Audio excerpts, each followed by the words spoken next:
여러분 안녕하십니까? 미디어 공감 좋은 TV 최진봉입니다. 21대 국회 마지막 국정감사가 며칠 후면 시작이 됩니다. 잘 아시는 것처럼 여야가 극한 대치를 벌이고 있어서 국정감사가 잘 이루어질지 걱정이 되기도 합니다. 그렇지만요, 국정감사의 원래 의미는 정부 기관들이 제대로 역할을 잘하고 있는지, 업무 수행에 문제는 없는지 살펴보는 시간입니다. 너무 정쟁에만 매달리지 말고 여야가 합의를 통해서 국정감사가 충실히 이루어져서 국민들에게 정부가 역할을 잘하고 있는지 검증받는 중요한 계기가 됐으면 좋겠습니다. 미디어 공감 좋은 TV 첫 번째 순서는 차 기자의 미디어 체크인데요. 오늘도 차윤경 기자와 함께하도록 하겠습니다. 자, 차 기자님, 우리가 살펴볼 이슈들 어떤 것들인지 설명 부탁드리겠습니다. 네, 미디어 체크 첫 번째 소식은 가짜뉴스 심의 전담센터 출범입니다. 지난주 방송통신심의위원회가 가짜뉴스 심의 전담센터를 공식 출범했습니다.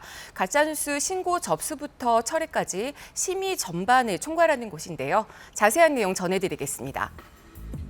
방송통신심의위원회가 밝힌 가짜뉴스 심의 전담센터의 업무는 다음과 같습니다.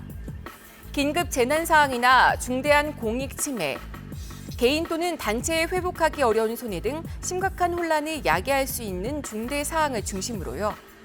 긴급 심의 사안의 경우 신고부터 심의까지 한 번에 진행될 수 있는 원스톱 신고 처리, 인터넷 언론사의 동영상 등 온라인 콘텐츠 심의 정책 수립, 가짜뉴스 모니터링 강화 등 유통 확산 방지를 위한 신속 심의 방안 마련 및 시행 등의 직무를 수행하게 됩니다.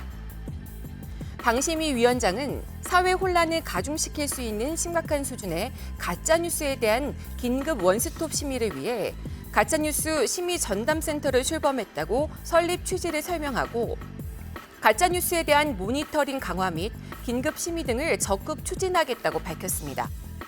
그야말로 가짜뉴스 근절 대책 일사천리로 진행이 되는 것 같습니다. 네. 설명해 주신 것처럼 심의 전담센터가 문을 연 바로 다음 날 또 가짜뉴스 대응 민관 협의체도 출범을 했다면서요? 네, 그렇습니다. 그 네이버와 카카오, 구글하고 메타 같은 국내외 플랫폼, 그다음에 포털 단체들이 같이 협의체를 구성을 해서요. 1차 심의를 진행을 했습니다. 이른바 이제 가짜뉴스 패스트트랙을 진행한 건데요.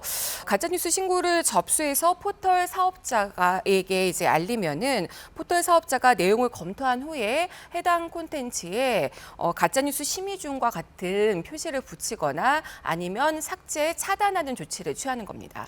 사실은 이제 예전에 언론중재위원회처럼 네. 이런 중립적 기관에서 심의를 하고 그 내용에 따라서 조치를 취했는데 신고가 들어오자마자 판단을 해서 바로 조치를 한다는 게 상당히 큰 논란이 될 수 있을 것 같아요. 이렇게 방심이나 또는 방통위가 가짜뉴스 근절 대책을 적극적으로 추진하고 있지만 제가 지적한 이런 부분들 때문에 결국은 야당이든 아니면 언론계는 좀 우려를 표명하고 있는 거죠? 네, 방심위가 민간 독립기구입니다. 그 말씀하신 대로 언론계와 학계 그리고 정치권, 심지어 방심위 내부에서조차 이런 민간 독립기구가 과연 보도 내용까지 심의할 권한이 있는가에 대한 문제 제기가 계속되고 있습니다. 중로는 방심위 관련된 법령을 보면은 이런 심의할 권한이 없다라는 겁니다. 또 방심위 설립 취지는 정파적인 이해관계를 벗어나서 독립적이고 객관적으로 심의를 해야 한다는 건데 그래서 의사결정 과정이나 운영 방식에서 합의제를 지향하고 있습니다. 그런데 최근에는 제대로 합의가 이루어지지 않고 있다라는 지적들이 많습니다. 또 무엇보다도 무엇이 가짜뉴스인가 같은 그 가짜뉴스의 정의가 분명하지 않은 점이 문제이기 때문에요. 정치적으로 이용되는 것 아니냐 같은 우려가 많습니다. 만약의 경우에 정치권이나 정부나 정치권의 비판적 기사를 썼을 때 그걸 가짜뉴스로 규정을 해버리면 사실은 비판의 기능이 언론의 비판의 기능 자체가 상당히 줄어들 수 있다는 점은 좀 문제가 있을 거로 생각이 됩니다. 이런 부분들을 좀 잘 고려해서 가짜뉴스 대응을 해야 되지 않을까 이런 생각이 듭니다.